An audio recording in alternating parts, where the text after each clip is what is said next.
जर आपल्याला मुंबई ते गोवा जर जायचं असेल, ओके, तर आपल्याला लागणार काय? एक तर आपण विमानाने जाऊ शकतो किंवा आपण नॉर्मली गाडी किंवा बसने जाऊ शकतो. सायकल आणि चालणं तर जरा लांबची गोष्ट आहे. काही-काही लोकं करतात पण. पण एक सर्वसामान्य माणूस एक गाडीने जाईल, right? Distance Mumbai to Goa आहे जवळ-जवळ 500 ते 600 किलोमीटर. आता त्यासाठी गाडी जी आहे 500 ते 600 किलोमीटर चालण्यासाठी पहिली गोष्ट तर तिला नीटपणे तिचं सगळे गाडीमधले इंजिन एक असलं पाहिजे. गाडीमध्ये एक स्टीअरिंग व्हील असलं पाहिजे. गाडीमध्ये ब्रेक असला पाहिजे, एक्सेलेरेटर असला पाहिजे, सीट असल्या पाहिजे. गाडीमध्ये टायर पण गोलच असला पाहिजे, रेक्टँगल नसला पाहिजे. ओके. सो गाडीला विंडशील्ड असली पाहिजे. इतर जे पण गाडीचे स्पेअर पार्ट्स आणि आहेत, ज्याच्यामुळे ही पूर्ण गाडी तयार होते आणि ज्याच्यामुळे ही पूर्ण गाडी 600 किलोमीटर जाऊ शकते. ह्याला आपण म्हणतो एक सिस्टम.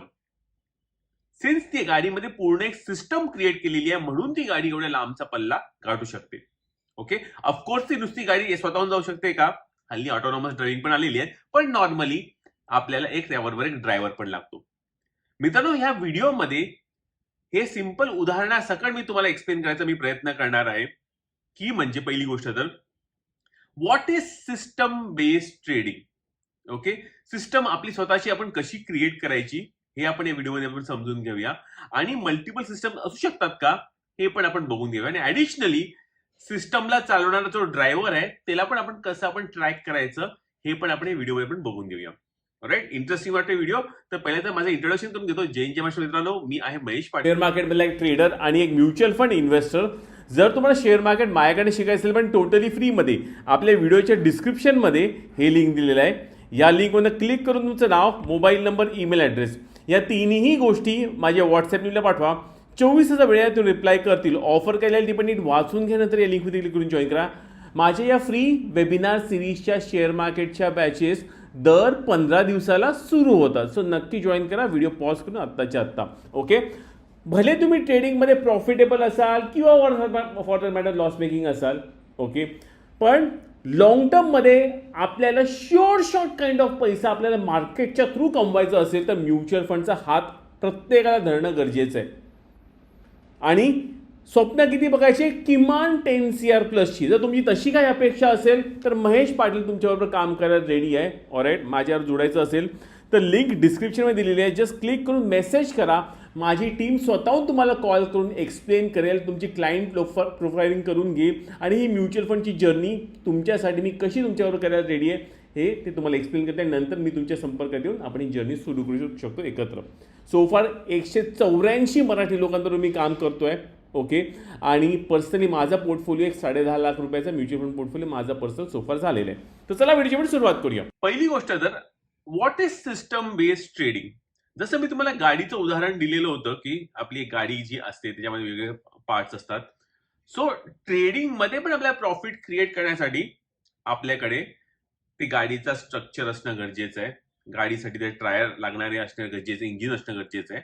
सिंपल भाषेमध्ये आपल्याला ट्रेडिंग करण्यासाठी जर आपण एक 4-5 गोष्टींचा वापर करून ती मस्तपैकी गाडी आपल्याला 10,000 ते 1 करोडची जर्नी पर्यंत जर घेऊन जाईल त्याला आपण म्हणू शकतो सिस्टम बेस्ड ट्रेडिंग. ओके.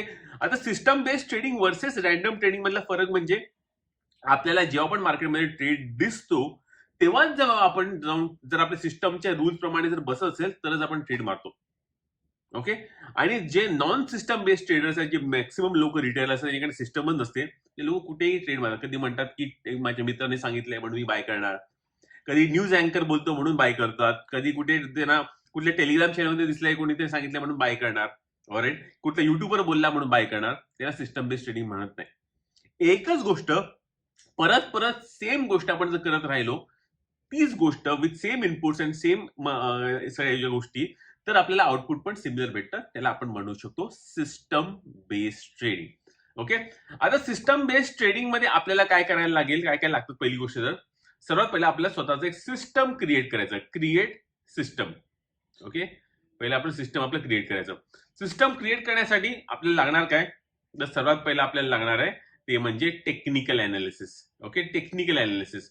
दुसरी गोष्ट आपल्याला लागणार आहे सिस्टम क्रिएट करण्यासाठी ते म्हणजे फंडामेंटल अनालिसिसचे पॅरामीटर्स. ओके. नंतर तिसरी गोष्ट जी लागणार आहे आपल्याला ह्याच्यानंतर ती म्हणजे आहे आपण मनी मॅनेजमेंट काय प्रकारे करतोय. आणि चौथी गोष्ट आपल्याला लागणार आहे ही सिस्टम क्लिअरन्ससाठी, ते म्हणजे रिस्क मॅनेजमेंट आपण काय करतोय. ओके, आता ह्याच्यामध्ये पहिलं आपण सुरुवात करूया टेक्निकल अनालिसिस पासून.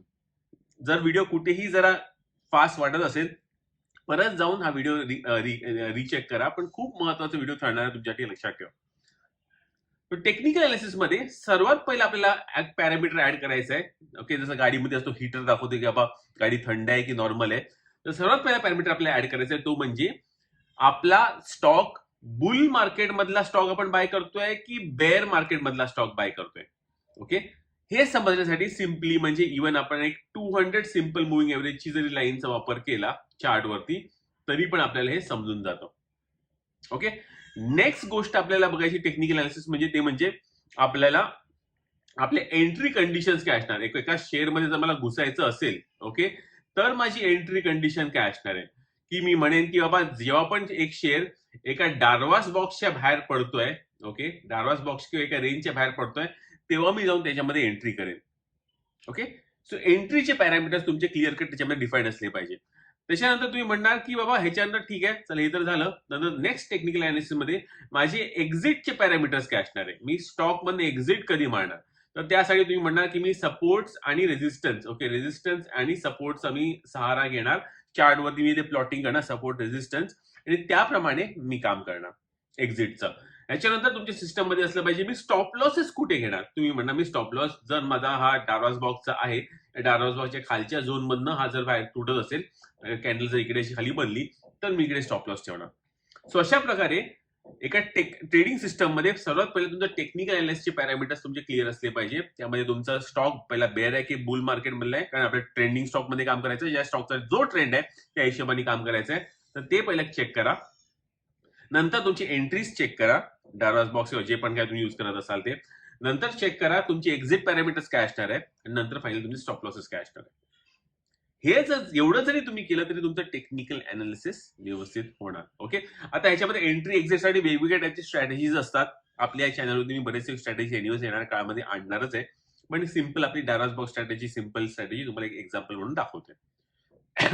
आता सेकंड पॅरामीटर जो आपण यूज करणार आहे, सेकंड पॅरामीटर जो आपण यूज करणार आहे ह्याच्यामध्ये तो आहे म्हणजे फंडामेंटल अनालिसिस.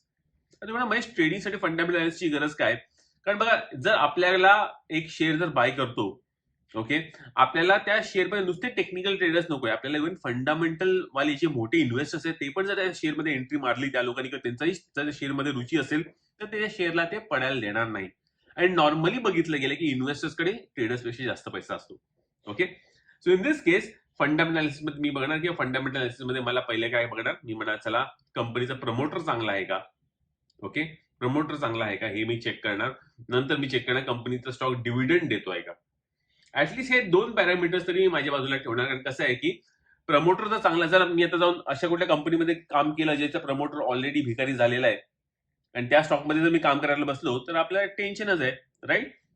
ते जर मी चांगल्या मोठ्या बिर्ला, टाटा, अंबानीच्या कंपनीजमध्ये जर काम केलं तर मला ऍटलीस्ट माहिती आहे की स्टॉक जरी पडला तरी मी त्याला होल्ड करू ठेवू शकतो, कारण हे प्रमोटरवरती तरी माझा भरोसा आहे. Okay, next thing dividend. Dividend का, कारण जर कंपनी जर पैसा जर आपल्याला देते किंवा शेअर होल्डर्सला जर पैसा देते, आपल्याला डिव्हिडंड भेटून दे नाही भेटून दे, कारण ट्रेडरमध्ये आपली पोझिशन मे बी डिव्हिडंड भेटतो कधी नाही पण भेटत, पण जर डिव्हिडंड जर आपल्याला जर ती कंपनी देत असेल तर ह्याच्यावरनं कळतं की त्यांची बॅलन्स शीट जी आहे, जी आकडेवारी जी आपल्याला दाखवणार आहे ते तरी क्लिअर आहे. त्यामुळे ट्रेडिंग सिस्टम मध्ये आपण एक डिव्हिडंडचा पण पॅरामीटर इन दिस केस ठेवू शकतो. ओके, सो हे झाले technical fundamental analysis. So in other words, जर कुठलाही शेअर आपल्या स्कॅनिंग मध्ये येतोय, ओके, कुठलाही शेअर आपल्या स्कॅनिंग मध्ये येतोय तर स्कॅनिंग मधल्या आल्यानंतर हे सगळे पॅरामीटर्स तो चेक मार्क टिक मीट करतोय का हे पहिलं चेक करायचं. जर ह्याचं उत्तर येस असेल तरच डेफिनेटली हा शेअर जाऊन, जो पण मी शेअर स्पॉट केलाय त्याला जाऊन तुम्ही बाय करायचं. ओके, आणि त्याप्रमाणे एक्झिट मारायचा, त्याप्रमाणे स्टॉप लॉस मारायचा सिस्टम प्रमाणे. ओके, आता ह्याच्यानंतर नेक्स्ट म्हणजे सिस्टमचा खूप महत्वाचा पार्ट आहे ते म्हणजे मनी मॅनेजमेंट. ओके, मनी मॅनेजमेंट. आता मनी मॅनेजमेंट म्हणजे काय की आपल्याला किती वेगाने आपला पोर्टफोलिओ वाढवायचा. जसं इन दिस केस मी एक स्नायपर पोर्टफोलिओ पण तुमच्या डोळ्यात देखत चालवत आहे. सध्या तो 25,000 33,000 पोहोचलेला आहे, कुठे गेला नाही याच्यानंतर. पण जर मला वेगाने कंपाऊंडिंग करायची असेल एका माझ्या अकाउंटमध्ये, तर मी पूर्णच्या पूर्ण पैसा एका शेअरमध्येच लावेन. जर मला थोडं सेफ्टीने काम करायचं असेल तर मी म्हणेन माझा पैसा मी 10 शेअर्समध्ये लावेन. जर मला एक्स्ट्रीम सेफ्टीमध्ये काम करायचं असेल तर मी म्हणेन माझे पैसा 20 शेअर्समध्ये लावेन.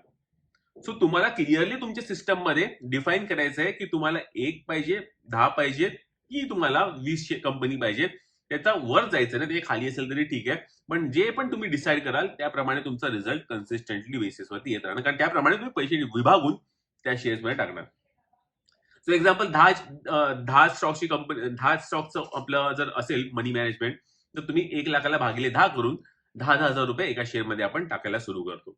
ओके, तर हे झालं मनी मॅनेजमेंटचा पार्ट. मनी मॅनेजमेंटमध्ये ऍडिशनली अजून एक पार्ट पण येऊ शकतो, ती म्हणजे सिप, की दर महिन्याला किंवा दर क्वार्टरला किंवा दर वर्षाला मी मार्केटमध्ये किती पैसा आणणार, हे पण आपल्या सिस्टममध्ये आपण लिहू शकतो. ऑलराईट. नंतर फायनली लास्ट गोष्ट जी आपल्या सिस्टममध्ये येते ती म्हणजे येते रिस्क टू रिवॉर्ड. ओके, आता रिस्क टू रिवॉर्ड म्हणजे काय? रिस्क टू रिवॉर्ड म्हणजे सिंपल भाषेमध्ये जर मी बोलायला गेलो की मला जर 1 रुपयाचा फायदा होणार आहे, त्यासाठी मी कितीची रिस्क घ्यायला रेडी आहे? 8 आण्याची रिस्क, 2 रुपयाची रिस्क, 1 रुपयाची रिस्क, सो ऑन. पण या रिस्क टू रिवॉर्ड मध्ये पण 2 गोष्टी असतात मित्रांनो. एक तर असतो स्ट्राईक रेट. स्ट्राईक रेट म्हणजे काय? जर मी 100 ट्रेड घेतले तर 100 ट्रेड मधले 70 ट्रेड जर माझे राईट असतील तर माझा 70% स्ट्राईक रेट आहे. ओके, हे पण आपल्या माहिती असणं गरजेचं आहे, कारण जी पण आपण स्ट्रॅटेजी आपण यूज करणार आहोत त्याची जी बॅक टेस्टिंग करणार आहे तुम्ही किंवा फ्रंट टेस्टिंग करणार आहे, त्याच्यानंतर जो तुमचा डेटा येईल त्याच्यामध्ये तुम्हाला तुमचा स्ट्राईक रेट तुम्हाला माहिती असणार आहे. सो तुम्हाला माहिती आहे तुमचा स्ट्राईक रेट 70% आहे, त्याप्रमाणे मग तुम्ही ठरवणार की माझा रिस्क टू रिवॉर्ड काय ठेवायचा. रिस्क टू रिवॉर्ड म्हणजे परत माझा लॉस किती घ्यायला रेडी आहे मी प्रत्येक 2 रुपये कमवायला. सो मी इन दिस केस मी म्हणेन माझा 1 रुपयाच्या रिस्क वरती मी 2 रुपयाचा रिवॉर्ड माझ्यासाठी मी काम करतोय. सो हा रिस्क टू रिवॉर्ड पण कंटिन्युअसली मेंटेन ठेवायचा जेव्हा. सो इन दिस केस जेव्हा आपण टेक्निकल अनालिसिस करू आपण चार्टवरती, एक्झाम्पल असं समजा चार्ट आहे, ओके, आणि तुम्ही म्हणाल की मी इकडे एंट्री घेतलेली आहे, ऑलराईट, तर इन दिस केस मी म्हणणार की इकडे एंट्री आहे ना, माझा स्टॉप लॉस मी एवढा ठेवेन. ओके, 1 रुपयाचा मी स्टॉप लॉस ठेवेन ह्या रेंजमध्ये, आणि रिवॉर्ड साठी मी इकडे कमीत कमी 2 रुपयाच्या वरती 3 रुपयाच्या घरात मी बघेन. सो इन दिस केस आपण बघू शकतो की जर आपण कंटिन्युअसली असे ट्रेड मारत बसलो रिस्क टू रिवॉर्डच्या हिशोबाने, आणि जरी तुम्ही 70% वेळा जरी राईट असेल तरी ओव्हरऑल तुम्ही प्रॉफिटमध्ये येणार 10व्या ट्रेड पर्यंत. ओके, सो ह्याला म्हणतो आपण रिस्क टू रिवॉर्ड. सो मित्रांनो, ह्या सगळ्या गोष्टी, ओके, या सगळ्या गोष्टी जर तुम्ही नीटपणे क्लब करून एका पेपरवरती लिहून जर तुम्ही तुमच्या कामाची सुरुवात केली तर त्याला म्हणतात आपण सिस्टम बेस्ड ट्रेडिंग. पण सिस्टम बेस्ड ट्रेडिंग कधी चालणार की तुम्ही फक्त आणि फक्त जे पण तुमच्या ब्रोकिंग अकाउंटमध्ये, त्या पर्टिक्युलर ब्रोकिंग अकाउंटमध्ये ह्या ठराविक सिस्टमच्या प्रमाणेच तुम्ही शेअर घेणार, तर ते अकाउंट ऑटोमॅटिकली प्रॉफिटेबल तुम्हाला करण्याच्या दिशेने सुरुवात करणार. कारण ती सिस्टम आहे. सिस्टमची जर प्रोबॅबिलिटी पॉझिटिव्ह असेल तर एनिवेज पैसा बनणार आहे. सिस्टमची रिस्क टू रिवॉर्ड मॅनेजमेंट जर व्यवस्थित असेल तर एनिवेज पैसा बनणार आहे. ओके, आता प्रश्न असा येतो की महेश मल्टिपल सिस्टम असू शकतात का? मी ऍब्सोल्युटली येस. कसे ते मला एक्झाम्पल सांगतो. की एक्झाम्पल पहिला सिस्टम असू शकतं की बाबा तेजी मधले जर शेअर जो पडतोय त्याला पकडण्यासाठी एक सिस्टम वेगळं असू शकतं. शेअर जो पडतोय त्याला पकडायचं सिस्टम वेगळं असू शकतं. Secondly types of trading. Intraday मध्ये सिस्टम थोडं वेगळं असू शकतं, तुम्ही मिनिट चार्ट वरती काम करत असाल. ओके, स्विंग ट्रेडिंग मध्ये वेगळं असू शकतं, तुम्ही डेली चार्ट वरती काम करत असाल. इन्व्हेस्टिंग मध्ये सिस्टम वेगळं असेल, जिकडे तुम्ही वीकली आणि मंथली चार्ट वरती काम करत असाल. प्लस पॅरामीटर्स पण, फंडामेंटल पॅरामीटर्स पण थोड्यांचे वेगवेगळे असू शकतात. सो अशा प्रकारे अगेन ह्या तिघांसाठी पण वेगवेगळं तुमचं सिस्टम बनू शकतं. ऑलराईट. आणि ह्याच्या व्यतिरिक्त फायनली लास्ट आणि महत्वाची गोष्ट जी मला एक्सप्लेन करायची म्हणजे हे सगळं सिस्टम चालवणारा असतो कोण? तो म्हणजे एक व्यक्ती, म्हणजे तुम्ही किंवा आम्ही. आता आपण कधी पण आपल्या स्वतःला कधी ट्रॅक करत नाही, म्हणून मी तुम्हाला सांगतो तुम्हाला स्वतःला हे ट्रॅक करा. जसं इन दिस केस मी मला कंटिन्युअसली ट्रॅक करत असतो. माझं ट्रॅकिंग कशी मी करतो, सिंपल गोष्टीमध्ये सांगायला गेलो तर मी असे दर महिन्याला असे माझ्याकडे एक्झाम्पल हे 3 बॉक्सेस असतात. ओके, 3 किंवा 2 बॉक्सेस झाला. तुम्ही म्हणेल की FNO ट्रेडिंग, ओके, FNO, आणि नंतर दुसरं आहे swing trading, cash market trading, swing आणि त्याच्यामध्ये सगळे. तर ह्याच्यामध्ये मी दर महिन्याला माझे प्रॉफिट्स किंवा लॉसेस जे आहे ते मी माझा मेन्शन करायचा प्रयत्न करणार, की मी म्हणणार की ह्या महिन्यामध्ये मला FNO मध्ये मी म्हणणार की मला लॉस झाला. ओके, मी म्हणणार स्विंग ट्रेडिंग मध्ये म्हणणार मी ह्या महिन्यामध्ये मी प्रॉफिट मध्ये आलो होतो. आता हे झालं, ओके. पण हे कशामुळे झालंय लॉस किंवा प्रॉफिट हे पण स्वतःला तुम्ही सांगणं गरजेचं आहे. सो इकडे मी अजून एक असा खोका मांडणार साईडला आणि मी म्हणणार की ह्याच्यामध्ये हा जो प्रॉफिट किंवा लॉस जो होता, ओके, सो इन दिस केस हा जो प्रॉफिट किंवा लॉस झालेला होता हा सिस्टममुळे झाला होता की माझ्यामुळे झालेला होता, हा सिस्टममुळे झाला होता की माझ्यामुळे झाला होता. So most of the time आपण जर बघायला गेलो ना कुठली स्ट्रॅटेजी आणि एक्सेट्रा, जर त्याची पॉझिटिव्ह एक्सपेक्टन्सी असेल तर ते लॉसेस जर झाले तर ते आपल्यामुळेच असतात. सो इन दिस केस म्हणा मी एफएनओ मध्ये लॉसेस मध्ये, कारण स्ट्रॅटेजी बरोबर आहे पण माझ्यावरती मला काम करणं गरजेचं आहे. तो पर्सन जो आहे तो नीट चालवत नाही. सो इन दिस केस माझ्यामुळे हे प्रॉब्लेम झालेला आहे. सो मला स्ट्रॅटेजी बदलायची गरज नाहीये, म्हणजे सिस्टम बदलायची गरज नाहीये. मला आणायचा बदल तो माझ्यामध्ये, म्हणजे काय की सिस्टम प्रमाणेच मला काम करायचं, कारण मी सिस्टमच्या व्यतिरिक्त जाऊन भलत्याच गोष्टी करायला लागलो म्हणून मला ते लॉसेस झालेले. सेम थिंग इकडे मी चेक करणार आहे, इकडे मी प्रॉफिटेबल झालोय, स्ट्रॅटेजीमुळे प्रॉफिटेबल झालोय की पर्सनलमुळे झालंय. सो इन दिस केस मी म्हणणार की बरेच मी माझ्या पर्सनलमुळे झालेलं आहे. भले ते राईट असेल पण इन दिस केस परत चुकीचं होणार, कारण मे बी आपण काय म्हणतात हळूच लपून छपून काहीतरी रॉंग ट्रेड्स मारले असणार, बीटीएसटी मोठी क्वांटिटी मारली असणार, कुठले ते न्यूज बघितले असणार, "अरे, उद्या काही गॅप होईल एखाद्या वेळेस आणि मग आपला पैसा लकीली बनलाही गेला असेल. पण तरी पण इकडे प्रॉब्लेम आहे, कारण आपल्याला दरवेळी दर महिन्याच्या एंडला आपल्याला चेक इकडेच असला पाहिजे. भले लॉस असेल तरी सिस्टमला फॉलो केलं तरी काही प्रॉब्लेम नाही, भले प्रॉफिट असेल तरी सिस्टमला फॉलो केलं तर खूपच चांगली गोष्ट. सो कायम आपण दर महिन्याच्या एंडला आढावा स्वतःचा पण घ्या की खरंच तो प्रॉफिट जो किंवा लॉस जो झालेला आहे तो खरंच सिस्टममुळे झालेला आहे की आपल्यामुळे झालेला आहे.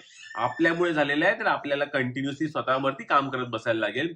काम एवढंच आहे की परत त्या सिस्टमलाच मला फॉलो करायचंय, त्या दृष्टिकोनाने tick mark tick mark tick mark tick mark tick mark करून चेकलिस्ट बनवून आपल्याला काम करायचंय. सो मित्रांनो, सिंपल भाषेमध्ये जर तुम्हाला शेअर मार्केटमध्ये प्रॉफिटेबल व्हायचं असेल तर तुम्हाला ही स्वतःची सिस्टम क्रिएट करणं गरजेचं आहे. एकदा ही तुम्ही सिस्टम क्रिएट केली आणि फक्त नंतर सेकंड स्टेप या सिस्टमला तुम्हाला आयुष्यभर रेग्युलरली फॉलो करत राहणं गरजेचं आहे. ऑफकोर्स काही छोटे मोठे ट्विक्स असतील, जर समजा तुम्हाला सिस्टममुळेच कन्सिस्टंटली लॉसेस होत असतील तर तुम्हाला थोडीशी चेंजेस आणणं गरजेचं आहे. ऑलराईट, आय होप मित्रांनो तुम्हाला व्हिडिओ आवडला असेल व्हिडिओला लाईक जरूर करा. आणि एनिवेज हे सगळं नॉलेज शेअर मार्केट टोटली फ्रीमध्ये शिकायचं असेल तर वेबिनार्स डेफिनेटली या लिंकमध्ये क्लिक करून जॉईन करून घ्या. मी आहे महेश पाटील. जय हिंद, जय महाराष्ट्र.